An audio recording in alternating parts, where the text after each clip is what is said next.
Every day, film and TV productions throw out thousands of untouched meals. Foodstream's Movie Meals Rescue turns that surplus into community impact already trusted by major film and TV studios. If your production has extra food, don't waste it. Rescue it. Learn more at foodstreamnetwork.com. One of the number one reasons for my success and reasons I see other people succeed is being able to take action, even if you fall on your face. So being able to be in action with your life and what you want to create, because I believe that when you take those steps forward, that the universe meets you halfway. Welcome to the Ambition Code. Today's guest is someone I'm so excited to introduce you to, not only because of what she has built, because of who she is, how she leads, and the way her story speaks so beautifully to the heart of the show. Abby Girvin is the owner and agency director of DDO Artists Agency, one of the most respected talent agencies in the country. Abby began her career with her first company, Elan Models, at just 21 years old, and by 27, she had already taken ownership of DDO Agency. 27, an age when so many of us are still figuring out who we are, what we want, and whether we are ready for the next big step. And Abby walked through the door of opportunity and began building what would become her life's work. Over the last few decades, she's expanded DDO from a single Los Angeles office into a thriving national agency with offices in Los Angeles, New York, Chicago, and Atlanta, now representing more than 2,500 actors. But what I love most about Abby's story is that it is not just about scaling a business. It's about recognizing potential in talent, in teams, in people, and maybe first and foremost in yourself. Abby has built a company rooted in loyalty, trust, hard work, and the belief that when you give people room to rise, they often become more than they ever even imagined. She's a leader who believes in creating a culture where people are trusted to take the reins and do something remarkable. That is what this conversation is really about. It's about ambition before certainty, leadership before you feel fully ready, trusting your instincts, building something that lasts, and understanding that sometimes the open door opens before the confidence is fully landed and you become who you are and are meant to be by simply walking through it. I cannot wait for you guys to hear this conversation with the incredible Abby Girvin. Abby, welcome to the podcast. Thank you so much, Julie. You started your first modeling agency at age 21. What Yeah. did ambition look like to you then? Cluelessness and just ignorance is bliss. I started completely landed this opportunity to own an agency like fresh out of college. Did not have a clue what I was doing. It was with someone that was a high fashion photographer. We literally became partners overnight. It was purely like fake it till you make it. And I would find girls at the mall and basically I would just jump in and try to find girls that wanted to be high fashion models and I would ship up to New York. So I would just basically approach whoever I thought had the look of the times, which was the early 90s, kind of wavy, 5'10" and above, and just dove in. So how did you even think you could do that? Most people don't understand the idea of ambition and entrepreneurship at 21. I was in college in 21. I was still figuring out how to pay my bills. How did you know that you could run a company? I don't think I did. My mom was the first female photographer agent in the country. So I just kind of emulated what she did and watched her start a business growing up. So a part of it was just watching her. And I was like, oh, this is what we do. We own businesses at whatever age we are. And I think I also had authority issues. So I knew that I needed to own a company because I was not great at going by other people's rules. So to me, it was just strictly like, okay, this is what we do. And we fall on our face and we pick ourselves up again and we just keep moving forward. And at the time, I remember I was a cocktail waitress as well. So I had to work during the day and as the agency owner for Elan. And then at night, I would go and was a cocktail waitress just to pay the bill. So I was not making any money when I owned Elan Models. And then it slowly started to increase. But in the beginning, it was all about the side gigs and how to afford my lifestyle. Yeah, I totally get that. I think that when most people start, it doesn't necessarily automatically cover your life. You have to have other gigs. Like the waitressing is something that I did in college. Absolutely. You know what I just heard, Abs, is that who you were at 7 is a good indication for who you'll be as an adult. Like who were you at 7? Gosh, I loved myself at 7. I was an entrepreneur. I'd say 7, 8, 9. I had that entrepreneur spirit. And I'm so grateful to my incredible, inspiring mom that told me I could do anything at a very young age. And I had a huge huge desire for Jordache jeans, and I Me needed too. Oh it's huge. my Aren't God. they the best? Oh my And god. Bastard Clogs. That was my middle name. Clogs for sure, the sports sacks. So I had this huge desire, and she was a single mom. So I needed to fulfill that desire. So first, I started opening lemonade stands at Mhm. garage sales and just on the curb or wherever I could find. And then I started making tuna fish sandwiches and selling them in my mom's office building. So I knew if I That's spent hilarious. like $5 on a few cans of tuna and bread, I could profit maybe $70 for the day. So it was kind of embedded in me. I think my Jordache jean obsession really launched my whole entrepreneur career. That's funny because I feel like I wanted to make a lot of money when I was younger, also for fashion, like purely for fashion. Oh yeah. I mean, what else matters? I know what else matters. So, cut to the next scene. You own DDO. Tell us how you went from a lawn modeling to owning DDO, an already established agency, before even building it to where it is today. Okay, so wild story. So basically, I moved out to LA knowing one person. I had $500 to my name, drove out from Washington, D.C., where I had owned Elan Models, and just was so clear I needed to be in Los Angeles. It was Mhm. completely my vibe. Arrived and had faxed over a few resumes and got hired at DDO after I think I was in LA for literally like 3 days and did not know what the hell I was doing. I had dealt with models, I had not dealt with actors. So I just got in there and they hired me as an agent, which was kind of a miracle. Mhm. Got in and just hustled as much as I could. Just really decided I would work like 14-hour days. And I still think they may have been morons for hiring me. I'm not sure why they Obviously hired not. me, but they did. Was faking it till I made it. Worked like a dog, worked super hard for 2 years. And then the current owners at the time were not the greatest and they weren't paying for my parking. And our offices were in deep Beverly Hills. So parking was like maybe 1/10 of my salary at the Right. time. So I was like, okay, well, I'm just going to move my car every 2 hours. And that's just the way it is. So I had just read this book called The Power of Your Subconscious Mind. And I decided, I was like, I don't like working for these people. They're not fair. They're not supportive. I decided I wanted to own a company again because that's what I had when I was 21. So I wrote this affirmation about owning my own business, and it was thriving and it was abundant and it was happening with ease and grace. And I wrote this affirmation every 2 hours. I would walk to my car and I would say this affirmation over and over again because what else was I going to do? You know, it took like 20 minutes every 2 hours outside of my day. So I would say this affirmation over and over again. And so I probably said it 500 times a day.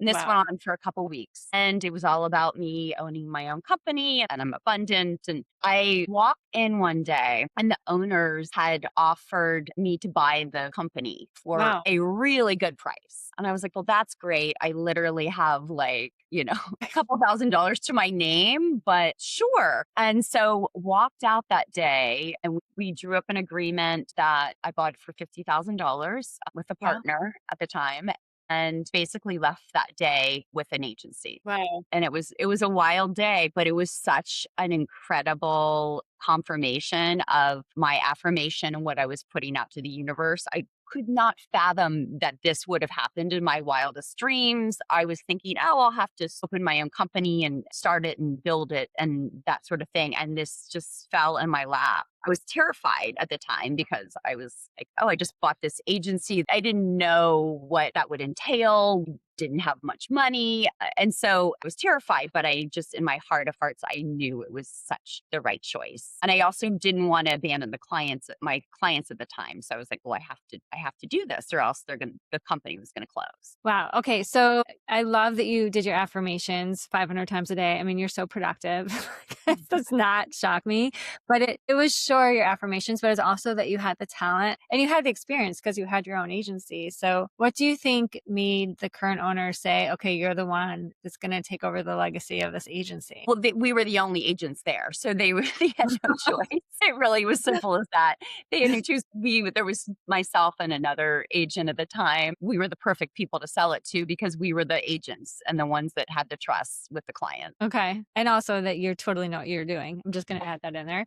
Sure. Were you ready for that level of responsibility when you took it on? I think at the time I was up for anything. I was young, I was driven, I wanted to be successful. I don't think I had the leadership skills that I do now, but I had a can do attitude and a drive. And I had a mindset that I could do anything. And that was because of my mother and the way that I was raised. And I'm just so grateful because she always told me you can do whatever you want to and whatever you put your mind to, anything's possible. So I think a lot of the success is because of the mindset that was embedded in me at a young age. And do you think that was something that was learned or you already had it in your DNA? I think it's a combo. I tend to be pretty even keeled and a positive person. I'm pretty optimistic. So I think that also helps. And I also had proof throughout my few years of adult life of success that when I believed and when I came from a place of knowing that I wanted this to happen, then it would happen. So I think I trusted the process of just jumping in and having the results line up. And at the time, I also started to really dive into the law of attraction and manifesting. And I was really in a high vibration place. I felt like at the time I was young and ambitious, but I was also had just a mindset of what we visualize can manifest. And that really came into play with acquiring the agency and then the trajectory of the agency for the past 3 decades. Yeah. Wow. Okay. So do you feel like when you're starting off with DDO, because I certainly have felt like this early on, but did you ever feel like you were underestimated as a young woman running an agency? Did you ever have to prove yourself? Yeah, completely. And to be honest, sometimes rightfully so. There were times when I did not know what I was doing. There were times where I was competing with agencies and owners that had been around for decades because the talent agency industry, especially back then, was owners that were in their 70s and 80s. And so I was competing with people that had been doing this for their whole life. Yeah. But at the same time, isn't there something to the art of getting an opportunity like that where you rise to the occasion? And if you believe it, other people will believe that you've got it covered. Absolutely, 100%. And that's my life motto now with my employees. It's like when you are given that opportunity and the freedom, you step into it and you just become what is needed to lead. And that was 100% what I did. I was like, well, this is the only way it is. So I'm going to step in, I'm going to lead. That's just the way it goes. Did you ever have a moment where you felt like you had imposter syndrome? Like suddenly you were in this moment and you don't even know what you're doing here, or how did I get here, or can I handle this? Like, Oh, have you, yeah. I have, okay, tell us. Oh, I still have imposter syndrome all the time. I still have it. And when I do have imposter syndrome, I go back to trusting the universe that I'm in the right place and knowing that I'm here for a reason and I can do big things. I can do hard things. I lean on my self confidence and my trust in myself at those times. But I feel like I'm still 30 years later having imposter syndrome with the entertainment industry and owning DDO. Yeah, I think the imposter syndrome,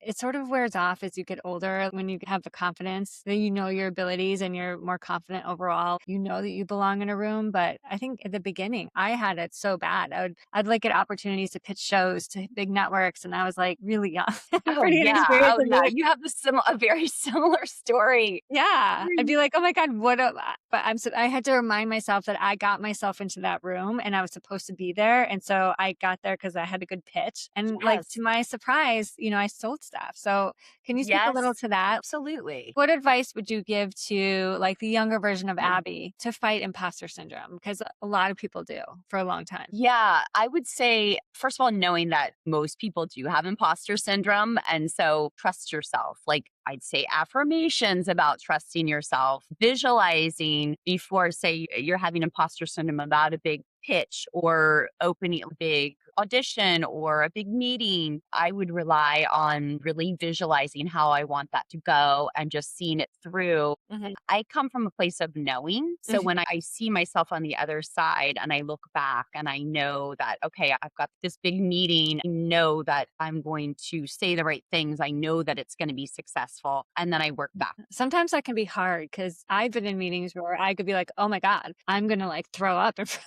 of these people, you know? Totally. Oh, yeah, all the time. Or I like the know. worst things are going to happen in this meeting right now. Oh, And it's the everyone's looking at me. worst when you're so scared and you're Oh my God. fearful. And yeah, I've been there a million times and it can be really stressful. So, how did you grow DDO from one Los Angeles office into a national agency over the last decade? But now you've got offices in New York, Chicago, and Atlanta. It was solely because of our incredible team. I give all the cred to the team of people that we have. Was it's each step of the way would not have happened without these people. And I think back on the cities, and every city that was launched happened not because I decided, oh, I want to open up Chicago or Atlanta or New York. It literally was something that came in and it was such a clear intuition, or maybe it's divine timing, things lined up, and I had the right person in place to help lead it. And so each city was merely a person that I felt instant trust with, to know they can go to the city, we can invest the money in this person and this location to build. We have the steps and we can strategize together and then we can launch it. So I'd say each city and each division was, if it felt in alignment with the person that wanted to do this or the person that felt like was the right fit, then we would line up and we would forge ahead and come up with a strategic plan to make it a success. I think a lot of owners would probably do a ton of research and would think about it for years. And I did do research, but it was not extensive. Each city was more based on a gut and an intuition and a knowing that it was the right fit for the agency and for that person and for me and for the company. So it was all just felt like an alignment, but it happened usually pretty quickly. Instinct is a big part of your decision making process. Is that also in your life or only your career? Instinct is everything for me. I half the time, like you mentioned, imposter syndrome. Half the time I'm like, it's been 30 years, but sometimes I'm like, do I know what I'm doing? But one thing I do know is I trust my instincts. And I have these sometimes, like something comes over and it takes over my body and it's like a knowing that this is the next logical step. Mhm. And it's all instinct. And it rarely, knock on wood, when I look back at my life, my profound life moments, career and life, those profound life moments, and I say almost all of them were a gut instinct that just happened. And then I trusted it and I went with it. Yeah, I got you. I'm like that too. Like I know something you feels are. really right or really wrong, I'll make a decision yes or no. If I Yeah, don't have a clear answer, I won't make a decision. It has to align with what I feel is right or wrong. absolutely. Absolutely. Cappies I know. unite. I know. I think that's time we share that we are both triple Capricorns. Yes, totally. I'm a double, you're a triple. You're a double, I'm a triple, which is insane. And also, I just want to take this little commercial break moment to talk about how we met. Because we Oh, had, I mean, it was a while back, but we had our companies next to each other in Hollywood on the same floor. And we met in yes. the bathroom, which I love that we were both pregnant. And so we were like instant friends. But Oh, yeah, and we live in the bathroom at that time. We're right, like, well, "Oh, yeah. not even." But the truth is, we just had so much in common, like our go getting attitude and our approach to life and business. And it was just like, oh, we are so similar. And you were like Yeah. running everything at your schools. Like you were just, I was so impressed by you. Oh, and your production company was incredible. I mean, gorgeous office. I was like, "Who is this badass lady? I wanna be friends with her." But then we had the same cars and like all these same things. And Yeah, anyway, our friendship has alignment. endured. Back to DDO. So the entertainment industry has been kind of a mess and evolving in the last couple of years. And I'm sure it has affected every agency on the planet. So how Mm. you guys, evolved? How do you continue to thrive during this kind of change in the entertainment business? Great question. Well, first of all, it all goes back to the incredible team here at DDO. Every employee here is not only a dream to work with, but can also pivot and strategize, and huge goal setters. People love goals here. And there's a lot of, okay, this isn't working, let's pivot. And it's a very solution oriented team of 30 people. And when the strikes happened in 2023, that's where Atlanta was birthed. Oh, wow. Like, okay, there's nothing to do here. Let's open up Atlanta. There's been so many things along the way, from this incredible team of people that think outside the box, and they don't get stuck in the mentality that the entertainment industry brings. They have okay, let's find a solution on how we can continue to grow in a shrinking industry. Yeah. And how hard has that been, or easy? I know you give your people a lot of autonomy, but a lot of us, like directly in the business of making content, don't even know what the answers are sometimes. Yeah, absolutely. I think one blessing with DDO is that we are diversified with 4 cities, as well as voiceover and commercials, film, TV, Mhm. theater. So the diversification has definitely helped. We used to have dance, like the commercial strike back, I think it was 2001. We had a lot of different divisions, and that the commercials were hit, but other divisions weren't. The film and TV was hit in 2023, and we had the Mhm. commercial and the voiceover. So through the years, the diversification has definitely helped. What's your process, or your team's process, in terms of being like, okay, everything's changing. Now we're going to do X, Y, and Z to get ahead of the curve? Or how do you adapt quickly also? It's, I guess, part of the same question. Yeah, I'd say the pivoting, the brainstorming, the can do attitude with these Mhm. people, this team of people, they do have incredible freedom and the autonomy, as you mentioned. Mhm. And that's allowed them to have the space. They have the trust. So I think part of that allows them the space to come up with solutions. So they're very solution oriented.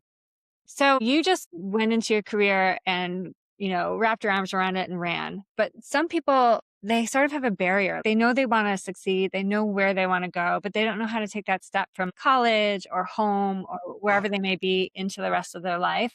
What's your advice for somebody to just go for it? I feel like a lot of people, I see a lot of people struggling with purpose. I think finding purpose in this life, in our lives, it's such a gift, and it's Yeah. such an important part of our journey to have a productive life, to have a life that has meaning. Yeah. And so I do think that finding purpose is, I'd say, do everything you can to try to find your purpose, because it just does add that meaning that will give you that fulfillment. Yeah. When I was in college, I went to college in Virginia, and I Yeah. really wanted to be in New York. I actually really wanted to go to FIT when I was in high school, but my parents were like, "You're not ready for New York." So I went to Virginia. But the minute someone came into my college and said, "I can help you get interns in New York," I was like, "Me, me, me, me, me, me. I didn't know how to get there. I'm going to go do it."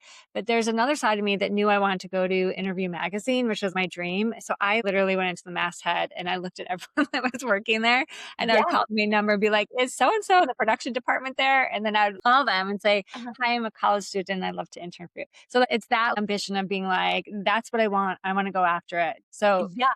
Figuring out the steps. So that's number one, figuring out where you want to go. Number two, figuring out the steps. And yeah. I think so many people get frozen and they're not moving forward because I think there's various reasons, but I think there's the perfection part of it. Mhm. And then there's also the part of not knowing the steps, or seeing something as insurmountable. And so they don't take action and they don't move. One of the number one reasons for my success and reasons I see other people succeed is being able to take action, even if you fall on your face, even if it's a Mhm. mistake. So being able to be in action with your life and what you want to create, because I believe that when you take those steps forward, that the universe meets you halfway. So it's finding out what those steps are. And there's a lot of different tools as far as figuring out what those steps are. For instance, say that my dream was to own a talent agency. I would spend time writing down and maybe journaling, like, okay, what this is going to look like, and getting a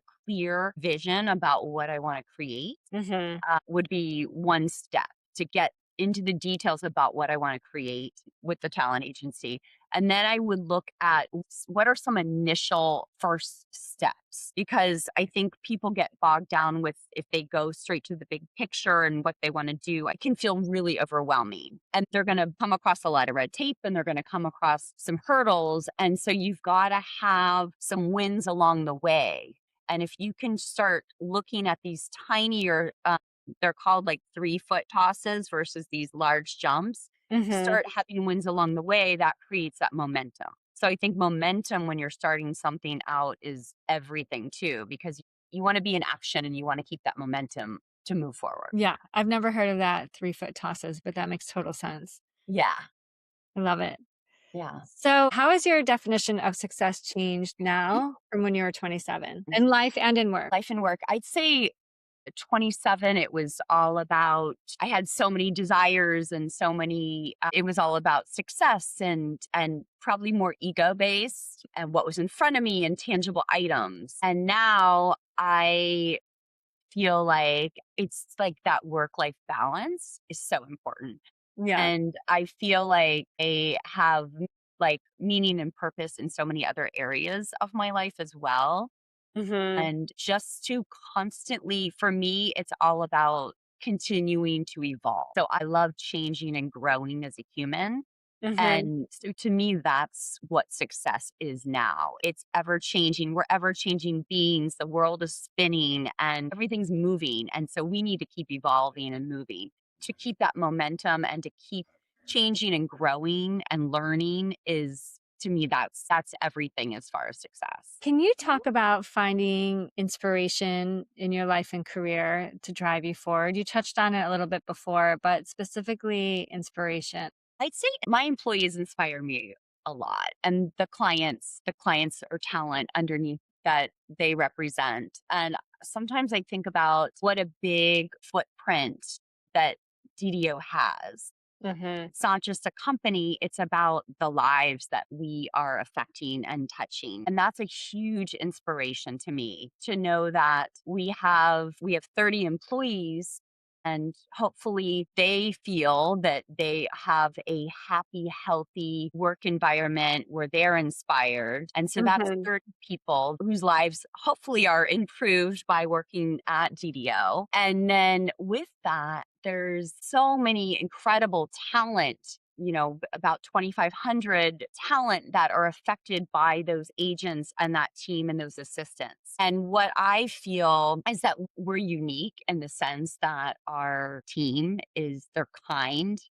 They work hard, they're kind, they're communicative, they're fair, and they're just like wonderful humans. Mhm. And I feel like that's unique in the entertainment industry to have an entire team of people that I can say they have those qualities. And then what happens is that trickles down to our clients. And then they attract people that are also hardworking and talented and kind and putting their best face out there in the world. So I feel like overall the footprint that DDO has is very impactful. And that really inspires me to be my best self because I think everything trickles down. What is your personal ambition code for approaching life and work? My ambition code is to become the best version of myself. Love. So I'm constantly wanting to look at myself. I have so much left to learn. I have so much left to learn about myself. I'm far from perfect. So I'm always trying to be a better version. I'm trying to learn and grow, but I also want to have a ton of fun. And fun, it keeps me ambitious because I just want to have more and more fun along the way. I want that to trickle down into the team of people that are around me. We try to have a ton of fun together, and that inspires me. And I feel like doing something every day to improve the company, doing something every day to improve my life, to improve my family's life, my friends. I think it's just all about expansion and growth and having that inspiration to create more and more. It's a crazy time on the planet, but I also feel like we're so blessed to be part of this journey in this time. Everything is at our fingertips, and we have the knowledge to create whatever we want. Knowledge and information is at everyone's fingertips. So I'm inspired to find out what's next. I feel like I want to do something big because there's just so much at our fingertips. And it's all about action. It goes back to a vision and putting a strategy in place and doing the action steps that we need to do it. So I feel like anyone can pretty much create something with very little cost and with you don't even need to have a lot of talent these days with some of the things, which We have so much say that, talent. but That's why we're doing this. we fake it till you make it. I mean, everything is just at our fingertips. So it's a Yeah. really interesting time to create a business, to create content, to connect with people. I feel like it's just about being willing, being courageous, being bold, being in a forward momentum, getting yourself out there, whatever that looks like. I feel like you can get out of your own way and pretty much do anything is my mentality. Yeah. And it's also you just starting. Like I say that all the time. You just have to start, which is, I think, the hardest thing. You're going from not doing, for example, this podcast to doing Yeah, the podcast. You just have to start. And, absolutely. no one has to see it. Nobody has to know, but you at least know that you're creating, you're starting. It's going to take you someplace. 100%. There's this technique that I love. I'm a big to-do list person. Mhm. And I have like maybe like 20 to-do lists on my reminders app on my phone in all different categories. It's like I've got the someday maybe to-do list, which is like things that I dream of, but I don't have time right now. I have the work to-do list. I have my finances to-do list, my home life, all these different lists. But one thing I do is when I get stuck, because some things are really boring or they're monotonous or they're hard. I don't know the answer on how to move forward with them, but it just takes a little research or you just have to get started. You just have to commit to doing it. So I have this timer here. It's called the Pomodoro technique. So if I'm having a hard time getting started on something, which happens all the time, I'll either set a timer. The Pomodoro technique is like 25 minutes, but you can do whatever feels right for you. And you can set a timer or set a timer on your phone and be like, okay, for 20 minutes, I'm just going to try to start this and see where I land. Because a lot of times it's just that first tiny step and taking that first action step and then having that momentum. You might be like, okay, I'm having a hard time starting this. I'm going to set the timer for 20 minutes. I'm going to write down all the action steps that I could do in order to start my podcast. And then the ideas will start flowing and that momentum should start moving and then people will be in action. But it really is, it's just about taking those first steps. Yeah, totally agree. And then you're on your way.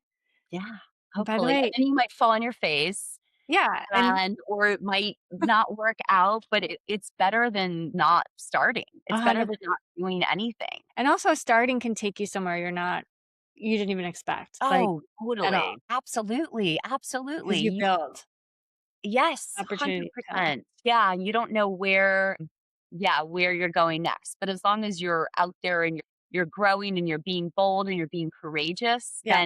then you'll end up somewhere amazing Yeah. eventually. 100%. Well, I'm so happy that we got to talk and you got to share your POV and your history. And I know that there's so much in here for people to learn from. So thank you so much. Thank you. It's a joy to have known you for multiple decades. I'm so excited to be on this podcast and watch you blossom with this podcast. Thank you for joining us on the Ambition Code. I hope this conversation gave you the inspiration, clarity, and momentum to run through every open door in your life. The Ambition Code is created and executive produced by me, Julie Kellman Reading. Please like, subscribe, and tell us what you think. And remember, your life is waiting for you.